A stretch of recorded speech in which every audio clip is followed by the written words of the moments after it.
Sudah jatuh, tertimpa tangga pula. Itulah nasib yang dialami tim kebanggaan kita, adik-adik kita di kejuaraan AFC Under 23 semalam ketika Rizky Ridho dan kawan-kawan dipaksa menyerah 0-2 dari Uzbekistan di semifinal. Bagi semua rekan sahabat Rai Soccer TV, ikuti terus analisis Bung Yes dan jangan lupa like, comment, and subscribe. Kita pantas sedih, pantas kecewa, tapi juga miris. Karena tidak saja kalah, tetapi ada satu pemain kita, Rizky Ridho, diganjar kartu merah. Dan ini memang kita sudah jatuh tertimpa tangga pula. Kalah dan kehilangan Rizky Ridho di 2 pertandingan nantinya. Kalau kita gagal di perebutan tempat ketiga melawan salah satu dari pertandingan Jepang melawan Irak. Dan kalau kita kalah, kita masih punya satu peluang terakhir melawan Guinea, wakil dari zona Afrika dalam babak playoff. Dan dalam 2 pertandingan sisa ini, andaikan kita kalah di perebutan tempat ketiga, maka Rizky Ridho tetap tidak bisa dimainkan. Sungguh sebuah kehilangan besar dari pertandingan semalam. Dan inilah sepak bola. Kadang membuat emosi kita marah, sedih, kecewa. Tapi kadang juga membuat emosi kegembiraan kita meluap-luap. Euforia kita menjadi tidak terbendung. Dan itu sudah kita nikmati. Paling tidak dalam 3 pertandingan terakhir, di mana kita bisa mengalahkan Australia, mengalahkan Jordania dengan telak, dan juga menyingkirkan Korea Selatan. Itulah euforia yang kita nikmati dalam 3 pertandingan terakhir. Dan pada pertandingan kelima, di mana di pertandingan pertama kita kalah dari Qatar, kelima semalam lawan Uzbekistan, emosi kita berbalik 180 derajat dengan kesedihan yang mendalam. Dan bagi semua penggemar sepak bola, terutama pendukung setia tim nasional kita Under 23, jangan kecewa. Kita masih punya 2 kesempatan untuk merebut tiket ke Olimpiade Paris di bulan Juli dan Agustus nanti. Secara keseluruhan, kita pantas mengakui Uzbekistan lebih baik dari kita.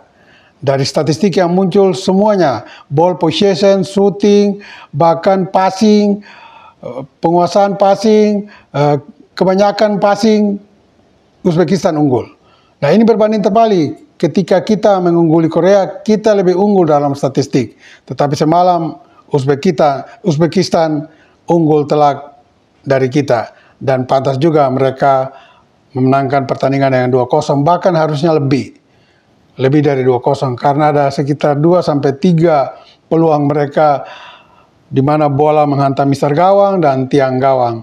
Walaupun 1 gol dari 2 gol mereka diperoleh lewat gol bunuh diri Pratama Ahran, tetapi secara keseluruhan memang kita pantas kalah dan mengakui keunggulan Uzbekistan.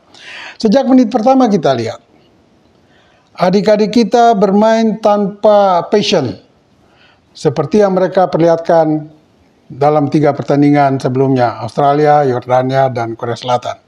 Ya, ketika kita menghadapi ketiga tim itu. Di bawah tekanan Uzbekistan sejak menit awal, pemain-pemain kita sepertinya tidak punya strategi, tidak punya koordinasi bermain yang baik, baik di lini pertahanan, tengah maupun depan. Beberapa pemain keturunan, Justin Hubner, juga Ivar Jenner, Nathan John, semuanya di bawah penampilan terbaik mereka. Bahkan, selain kartu merah Rizky Ridho, Hubner bisa dengan sengaja menghantam salah satu pemain Uzbekistan di menit-menit akhir, sehingga dia diganjar kartu kuning. Untung saja wasit Chen Yinhao dari Cina tidak memberikan kartu merah. Tapi itu, adegan itu terlihat betul bahwa memang Hubner tidak mau mengambil bola, tapi dengan sengaja menebas kaki pemain Uzbekistan. Nah, ini juga yang mau saya sampaikan kepada kita semua, supaya kita juga dewasa dalam mendukung tim kita. Ya, pemain-pemain kita memang penampilannya di bawah form terbaik semalam. Dan ya, mungkin saja Kita adalah tim yang paling rendah tingkat fair play dalam kejuaraan kali ini. Bayangkan 3 kartu merah diberikan kepada adik-adik kita. Ramadan Sananta, Ivar Jenner, dan semalam kepada Rizky Ridho. Ini memperlihatkan bahwa emosi adik-adik kita ini masih di luar kontrol. Ketika mereka di bawah tekanan gencar lawan, emosinya tidak terkontrol. Tidak terlepas juga dari wasit Shen Jinhao semalam memang terlihat sedikit merugikan kita dalam beberapa keputusan kontroversial yang diambil. Tetapi yang perlu saya ingatkan lagi, bahwa pemain-pemain kita emosinya harus lebih dikontrol dan terjaga. Dalam tekanan apapun harus tetap bermain dengan konsisten, dengan kepala boleh panas, hati tetap dingin.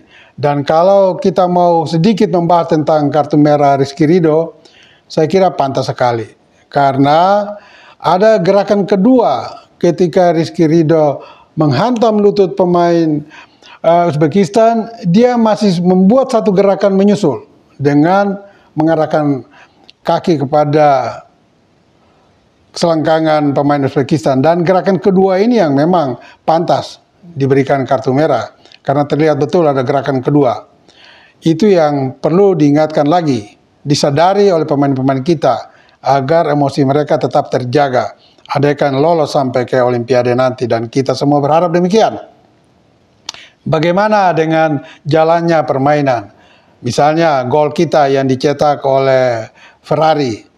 Memang itu terlihat betul ketika VAR menayangkan adegan ulang, kaki Ramadan Sananta memang sudah melewati pemain belakang Uzbekistan, sehingga wasit memberikan keuntungan bagi Uzbekistan, terjadi offside, hilanglah kesempatan Indonesia untuk unggul atas Uzbekistan. Kemudian bagaimana dengan adegan Witan Sulaiman yang ditebas di kotak penalti? Ini sangat debatable, karena ketika Witan masuk kotak penalti, kakinya ada dalam garis, dan pemain bertahan Uzbekistan menebas kaki Witan, baru kemudian kakinya juga menyongsong bola yang berjarak sekitar setengah meter.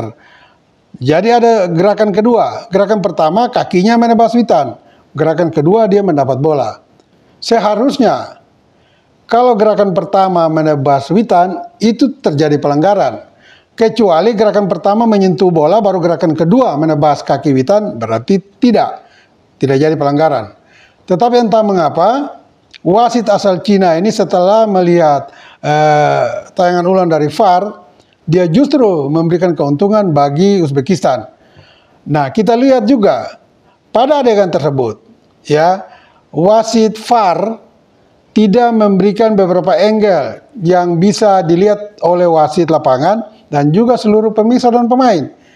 Hanya diambil 1-2 angle saja. Nah, ini juga kurang fair. Dan wasit VAR yang memimpin pertandingan semalam, dia adalah wasit yang juga memimpin pertandingan Qatar dan Indonesia. Ya, ini wasit VAR, bukan wasit lapangan. Yaitu dari Thailand, Sivakorn Puudom. Jadi dia 2 kali ada di ruang VAR memimpin pertandingan yang dilakoni oleh Indonesia. Saat kita kalah dari Qatar dan semalam saat kita kalah dari Uzbekistan. Nah, ini tanda tanya besar. Jadi, ya, apa yang terjadi dengan wasit VAR maupun wasit lapangan khusus untuk adegan Witan tersebut? Harusnya Indonesia mendapat penalti di situ, tetapi tidak diberikan oleh wasit Cina. Tapi oke lah, semuanya sudah terjadi dan kita juga sudah mengalami kekalahan, dan kekalahan semalam sebaiknya dijadikan pelajaran. Pelajaran terutama dari pemain-pemain kita untuk lebih mengontrol, menahan emosi. Dan juga pelajaran dari adik-adik kita bagaimana mereka harus bermain bola secara konsisten. Dan Rai Soccer TV sudah beberapa kali mengulas tentang ini, bahwa konsistensi permainan harus dijaga. Ya, kalau itu tidak dijaga, maka hilang dan buyarlah semua permainan kita. Uzbekistan secara individu, secara tim bermain sangat baik. Duel-duel individu mereka memenangi. Juga dalam kerjasama tim, passing-passingnya sangat presisi dan sangat akurat, sehingga tidak mudah kehilangan bola. Tetapi ketika mereka kehilangan bola, mereka pada kesempatan pertama mengawal seluruh pemain kita. Dan mereka pandai dalam mengambil keuntungan ketika mereka harus merebut bola dari pemain-pemain kita. Ini luar biasa. Apa yang diperlihatkan oleh Uzbekistan semalam itu sama seperti ketika kita melawan Australia dan Yordania. Kita sangat cerdik mengambil bola, juga sangat akurat dalam melepaskan umpan. Tetapi semalam kita harus akui, kita di bawah Uzbekistan. Dan kekalahan 0-2 sebaiknya dilupakan, ditinggalkan, dan kita melihat ke depan. Masih ada 2 pertandingan. Tetapi kalau pertandingan kedua kita bisa menang, mengalahkan Jepang atau Irak, maka jatah Olimpiade otomatis kita peroleh. Dan kita semua berharap adik-adik kita tetap semangat dan melupakan kekalahan semalam, menatap pertandingan ke depan. Dan ingat, bola itu bulat. Giring terus!